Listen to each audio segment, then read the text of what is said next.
Have you ever noticed how the years slip by and with them certain habits creep into our lives without us even realizing it? As we age, it's easy to fall into patterns that might unintentionally push away the people we care about most. In this video, we're diving into 13 common habits that can quietly damage your relationships. Habits you might not even know you have.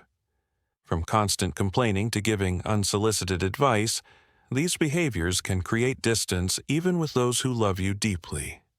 Stick around until the end, because understanding these habits isn't just about recognizing them in yourself. It's about learning simple, powerful ways to nurture stronger, closer connections with the people who matter most, making your presence a gift, not a burden. Before we begin, I would appreciate it if you like this video. You can help me continue to spread the old age lesson. If you haven't subscribed yet, I recommend you subscribe and turn on the bell so you don't miss any videos. If you like this video, please comment number 1. If you don't like it, comment number 0 to let me know so I can make a better video for you. Now, let's get started. Habit number 1. Constant complaining. Life's difficulties tend to accumulate with age. Creaky joints, rising costs, and a world that feels increasingly chaotic can weigh heavily. It's natural to want to express frustration, and occasional venting can be cathartic. However, when complaining becomes the cornerstone of every conversation, it risks alienating those around you. Imagine catching up with a friend, Helen, who spends every call lamenting her noisy neighbors, the dreary weather, or the state of politics. Over time, her negativity becomes exhausting, and you might find yourself hesitating to pick up the phone. Constant complaining creates a cloud of pessimism that can drain the energy from any interaction, leaving little room for joy or connection. To break this cycle, try balancing your conversations with positivity. Share a small moment that brought you happiness, a beautiful sunset, a kind gesture from a stranger, or a funny memory. This doesn't mean ignoring life's challenges, but rather choosing to highlight moments of light alongside them. By consciously weaving positivity into your interactions, you create an atmosphere that invites others to engage more deeply, fostering mutual enjoyment rather than dread. For example, instead of starting a conversation with a complaint about the weather, you might say, "The rain was heavy today, but it reminded me of those cozy afternoons we used to spend reading together. Have you read anything good lately?" This small shift can transform the tone of your conversations and keep others eager to connect. Habit number 2, talking only about illnesses. As we age, health concerns, whether it's arthritis, high blood pressure, or a nagging backache, often become a significant part of life. Discussing these issues occasionally is perfectly normal. After all, health affects our daily experience, and sharing can foster understanding. However, when every conversation revolves around ailments, medications, or doctor's appointments, it can turn interactions into something resembling a medical consultation rather than a meaningful exchange. Loved ones care about your well-being, but they also want to connect with you, your thoughts, your humor, your passions, not just your symptoms. Consider the story of Margaret, whose granddaughter Lily used to love visiting her. Over time, Margaret's conversations became dominated by detailed updates about her medications and doctor visits.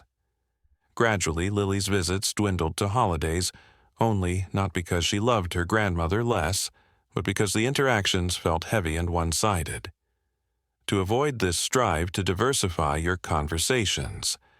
Ask about your family's lives, what book they're reading, what they think of a recent movie, or what's making them laugh. By showing interest in their world, you demonstrate that you're more than your health challenges. If health comes up, keep it brief and pivot to something else. "My knee's been acting up, but I'm managing. By the way, how's that new job of yours going?" This approach keeps conversations dynamic and engaging, preserving the richness of your relationships. Habit number 3, being too opinionated. with decades of life experience, spanning wars, economic shifts, personal triumphs, and heartbreaks. Your perspective is invaluable. You've earned the right to have strong opinions. However, when those opinions are delivered as unyielding truths, conversations can feel like battlegrounds rather than exchanges of ideas. Insisting that your way is the only way can exhaust others and stifle open dialogue. For instance, Harold, a 74-year-old retiree, prided himself on his wisdom, but didn't realize that his constant critiques of his daughter's parenting offered as helpful advice felt like judgment to her. Over time, she began distancing herself, leaving Harold confused and hurt. To foster healthier interactions, practice humility and openness. You don't have to abandon your beliefs, but try acknowledging others' perspectives with phrases like, "That's an interesting way to look at it," or "I hadn't thought of it that way." This doesn't mean agreeing with everyone, but rather showing respect for differing viewpoints. Listening actively and asking questions can turn potential arguments into opportunities for connection. For example, if you disagree with a family member's decision, you might say, "I see why you made that choice. What led you to it?" This approach builds bridges, keeping relationships intact and encouraging mutual respect. If you are still watching this video and finding these lessons useful, please comment number 1 below to let me know that you are still watching this video with me. Thank you for your valuable time. Habit number 4, neglecting personal hygiene. Discussing personal hygiene can feel uncomfortable, but it's a critical aspect of maintaining dignity and connection as we age. With age, physical limitations, fatigue, or even depression can make it harder to keep up with grooming routines. Yet, neglecting hygiene, whether it's unwashed clothes, unbrushed hair, or an untidy living space, sends a message, intentional or not, that you've stopped caring about yourself. This can make it difficult for others to feel comfortable visiting. A caregiver once shared the heartbreak of watching her father. Once a meticulous dresser stop brushing his teeth and wearing clean clothes. While she loved him deeply, the decline in his hygiene made it challenging to spend time together, as it created a barrier to physical and emotional closeness. Maintaining hygiene isn't just about cleanliness. It's a signal to yourself and others that you value your presence in the world. Simple acts like showering regularly, wearing fresh clothes, or combing your hair can make a significant difference. If mobility or energy is an issue, consider asking for help. Perhaps a family member can assist with laundry, or a caregiver can support with daily routines. These small efforts reinforce your self-respect and make interactions more pleasant for everyone, ensuring that visits remain a source of joy rather than discomfort. Habit number 5, living in the past. Nostalgia is a powerful and beautiful part of aging. Sharing stories of your youth, how you met your spouse, the adventures of the 1970s, or the way your hometown used to be can captivate and connect generations. However, if every conversation is anchored in the past, it can leave little space for the present, making others feel disconnected from your current life. Your children might want to share news about their careers, and your grandchildren might be eager to show you a new song or a funny video. If you're always reminiscing, you might miss these opportunities to engage with their world, to stay connected. Balance storytelling with curiosity about the present. Ask questions about what's happening now. What's the best thing going on in your life right now? Or, what's that app you're always using? This shows that you're interested in their lives and keeps conversations vibrant. For example, instead of recounting a decades-old memory, you might say, "I was thinking about the old days, but I'm curious. What's the music you're into these days?" By staying engaged with the present, you create a richer dialogue that strengthens your relationships across generations. Habit number 7, gossiping or meddling. It's easy to fall into the trap of criticizing younger generations, their fashion, their slang, their obsession with technology. Every generation feels misunderstood by the one before it. Your parents likely disapproved of your music or style in your youth. Constantly pointing out what's wrong with younger people, however, can alienate them, making them feel judged rather than valued. When a grandparent repeatedly tells their teenage grandson that his phone use is ruining his brain, he's less likely to open up about his interests or seek their advice. Instead of focusing on differences, highlight the strengths you see in younger generations. Compliment your granddaughter's resilience or your grandson's creativity, even if their world feels foreign to you. For instance, you might say, "I don't get all the social media, but I'm impressed by how you use it to share your art." This approach builds trust and encourages younger people to stay connected, fostering mutual respect rather than division. By celebrating their strengths, you create a positive environment where they feel seen and valued. If you are still watching this video and finding these lessons useful, please comment number 2 below to let me know that you are still watching this video with me. Thank you for your valuable time. Habit number 8, refusing to adapt or learn. In an era defined by rapid technological advancements, the refusal to adapt or learn new skills can significantly hinder personal growth and connection.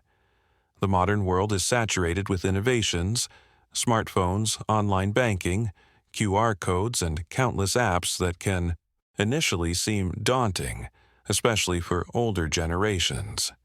However, dismissing these tools outright is akin to closing a door to opportunities that enhance both independence and relationships. Embracing learning, even at a basic level, not only keeps the brain sharp, but also fosters meaningful connections with others. Consider the cognitive benefits. Studies, such as those from the National Institute on Aging, show that learning new skills like navigating a tablet or using social media stimulates neural pathways, potentially delaying cognitive decline. Beyond the science, the emotional rewards are profound. Picture an 85-year-old grandmother who, after taking a Community Sense basic computer class, learns to video call her grandchildren across the globe. Suddenly, she's not just hearing their voices, but seeing their smiles sharing in their daily lives in real time. One real-life example is Margaret, an 82-year-old from Ohio, who enrolled in a library workshop to learn email and Zoom. Initially hesitant, she now plays virtual chess with her nephew in California, exchanging playful banter during their games. "It's like I'm young again," she said, her eyes sparkling with pride. This isn't just about technology. It's about staying relevant, engaged, and connected in a world that's constantly moving forward. The alternative, refusing to try, can lead to isolation. The world won't slow down to accommodate reluctance. But small steps like learning to send a text or scan a QR code for a restaurant menu can keep you walking alongside it. Community centers, libraries, and even younger family members are often eager to teach. The key is an open mind and a willingness to stumble through the learning curve. It's not about mastering every gadget, but about staying curious enough to try. Habit number 9, playing the victim. Loneliness is a pervasive issue, particularly as we age. But adopting a victim mindset, blaming others for feelings of disconnection, only deepens the divide. Thoughts like, "My children never visit," "nobody calls me," or "people don't care anymore," are understandable, especially during moments of grief or isolation. However, these thoughts can become a self-fulfilling prophecy, closing off the heart to potential connections. The truth is, relationships are a two-way street, and waiting for others to bridge the gap can leave you stuck in a cycle of resentment and sadness. Breaking this habit requires a shift in perspective and action. Instead of waiting for others to reach out, take the initiative even in small ways. Call a friend just to chat, send a handwritten note to a family member, or invite a neighbor over for tea. These actions, though simple, demonstrate agency and openness. For example, John, a 78-year-old widower, felt abandoned when his adult children's visits dwindled. Instead of dwelling on their absence, he started texting them weekly with light-hearted updates or funny observations about his day. Over time, his children began responding more, and their conversations grew warmer. By taking the first step, John transformed his loneliness into moments of connection. The psychology behind this is clear. Proactive behaviors foster a sense of control and self-worth, which are antidotes to victimhood. According to research from the American Psychological Association, initiating social interactions, even small ones, can significantly reduce feelings of loneliness. It's not about denying the pain, but about choosing to act despite it. This choice reflects strength, not weakness, and it opens the door to rebuilding relationships that might otherwise fade. Habit. Number 10 being financially controlling. Money is a sensitive topic in families, and the desire to support loved ones financially often comes from a place of love. However, when financial support is accompanied by conditions or expectations, "I gave you this, so you owe me," that it can strain relationships and foster resentment rather than gratitude. This habit of financial control can manifest subtly, like reminding adult children of past monetary gifts, or overtly, like using money to influence decisions. The result is often the same. Relationships become transactional and emotional bonds weaken. Consider the story of Robert, a 75-year-old retiree who frequently helped his adult children with expenses from down payments to school fees. Initially, his generosity was appreciated, but over time he began referencing these gifts in arguments, implying his children owed him time or compliance. The dynamic shifted. His children visited less, not out of ingratitude, but because they felt burdened by guilt and pressure. Eventually, Robert realized that his need for control was pushing his family away. When he began giving without strings, small gifts like books for his grandchildren or contributions to family vacations, without expecting reciprocation, the warmth returned to their interactions. The lesson here is about intention. Giving with a full heart without expecting anything in return builds trust and love. If giving feels like an investment in control, it's worth reevaluating. Financial discussions should be transparent and respectful, ensuring that generosity strengthens relationships rather than complicates them. As the saying goes, love tied to money gets messy. True generosity is an act of freedom for both the giver and the receiver. If you are still watching this video and finding these lessons useful, please comment number 3 below to let me know that you are still watching this video with me. Thank you for your valuable time. Habit number 11, refusing help. It's hard to accept help. Money is a sensitive topic in families, and the desire to support loved ones financially often comes from a place of love. However, when financial support is accompanied by conditions or expectations, "I gave you this, so you owe me that," it can strain relationships and foster resentment rather than gratitude. This habit of financial control can manifest subtly, like reminding adult children of past monetary gifts, or overtly, like using money to influence decisions. The result is often the same. Relationships become transactional and emotional bonds weaken. Consider the story of Robert, a 75-year-old retiree who frequently helped his adult children with expenses from down payments to school fees. Initially, his generosity was appreciated, but over time he began referencing these gifts in arguments, implying his children owed him time or compliance. The dynamic shifted. His children visited less, not out of ingratitude, but because they felt burdened by guilt and pressure. Eventually, Robert realized that his need for control was pushing his family away. When he began giving without strings, small gifts like books for his grandchildren, or contributions to family vacations without expecting reciprocation, the warmth returned to their interactions. The lesson here is about intention. Giving with a full heart. without expecting anything in return builds trust and love. If giving feels like an investment in control, it's worth reevaluating. Financial discussions should be transparent and respectful, ensuring that generosity strengthens relationships rather than complicates them. As the saying goes, love tied to money gets messy. True generosity is an act of freedom for both the giver and the receiver. Habit number 11, refusing help. Accepting help can be one of the hardest hurdles to overcome, especially for those who equate independence with self-worth. As we age, tasks like carrying groceries, driving at night, or managing household chores may become challenging. Yet pride can make it tempting to refuse assistance. However, rejecting help doesn't just limit practical support. It shuts down opportunities for connection. Allowing others to help isn't a sign of weakness. It's an invitation to deepen relationships. When a granddaughter offers to carry groceries, or a neighbor suggests driving you to a doctor's appointment, saying, "Yes," does more than lighten your load. It gives others the chance to feel valued and need, fostering mutual care. For instance, Sarah, a 79-year-old with arthritis, used to insist on doing everything herself, from gardening to shopping.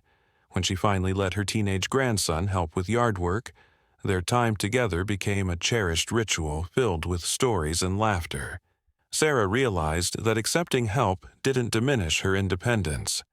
It enriched her life with shared moments. Research from the Journal of Social Psychology suggests that accepting help can strengthen social bonds and increase feelings of gratitude on both sides. People naturally want to care for those they love, and refusing their efforts can inadvertently push them away. The key is to reframe help as a partnership, not a loss. By saying yes to assistance, you're not just easing your burden. You're building bridges that make everyone feel closer. Habit number 12, losing a sense of humor. Life's challenges, illness, loss, physical limitations can weigh heavily, but losing the ability to laugh exacerbates the burden. A sense of humor is a powerful tool for resilience and connection, acting like a magnet that draws people in. When you can chuckle at a silly joke, find absurdity in daily frustrations, or share a light-hearted moment, you remind yourself and others that joy is still possible. A joyful spirit doesn't erase hardship, but it makes it more bearable and invites others to share in your warmth. Take Eleanor, an 87-year-old known in her retirement community for her quick wit. Despite battling chronic pain, she'd quip, "I may be wrinkled, but I'm still spicy." Her humor made her a favorite among residents and staff who gravitated toward her infectious energy. Her ability to laugh didn't deny her struggles. It highlighted her strength and made others feel alive in her presence. Studies like those published in the journal Psychology and Aging show that humor can reduce stress and improve mood even in the face of adversity. Cultivating humor doesn't require stand-up comedy skills. It's about noticing the small absurdities of life, like a quirky news story or a grandchild's silly antics, and sharing that perspective. Watch a funny movie, tell a light-hearted story, or simply smile when things go awry. This habit keeps your heart young and ensures that people want to be around you, not out of obligation, but because you make them feel good. If you are still watching this video and finding these lessons useful, please comment number 4 below to let me know that you are still watching this video with me. Thank you for your valuable time. Habit number 13, giving unsolicited advice. The urge to share wisdom is natural, especially when it stems from a desire to help loved ones navigate life's challenges. However, constantly offering unsolicited advice can feel like criticism or control, even if that's not the intention. Younger generations' children, grandchildren, or friends often crave understanding over solutions. When advice is given without being asked, it can make them feel unheard or inadequate, eroding trust in the relationship. Imagine a daughter confiding in her parent about a parenting struggle, only to receive a list of shoulds in response. Instead of feeling supported, she might feel judged, less likely to share in the future. A better approach is to listen actively and offer empathy, saying, "That sounds rough, I'm proud of how you're handling it." Validates her experience and builds trust. If advice is needed, she'll ask, and when she does, it'll mean more because it's invited. For example, Mary, a 70-year-old grandmother, used to pepper her daughter with tips on raising her kids from discipline to diet. Over time, her daughter grew distant, feeling criticized when Mary shifted to listening and asking questions like, "How can I support you?" Their conversations deepened, and her daughter began seeking her advice naturally. The shift wasn't about withholding wisdom, but about prioritizing connection. The psychology is straightforward. People value autonomy and want to feel heard. According to communication studies, empathetic listening fosters stronger relationships than directive advice giving. By resisting the urge to fix and focusing on being present, you create a space where others feel safe to open up, strengthening bonds in ways that unsolicited advice never can. And there you have it. 13 habits that can quietly impact your relationships as you age, but also the power to change them with small, meaningful steps. Growing older is a privilege, and with a little grace, kindness, and curiosity, you can keep those connections strong and vibrant. So what have you learned from this video? Which one of these habits hit home for you? And what's one thing you're going to bring into practice in your life? Drop it in the comments below. We'd love to hear your thoughts and start this conversation. If you like this video, please leave your comment below. And don't forget to like, share, and subscribe to our YouTube channel for more insights to help you live your best life. Stay kind, stay humble, and stay golden.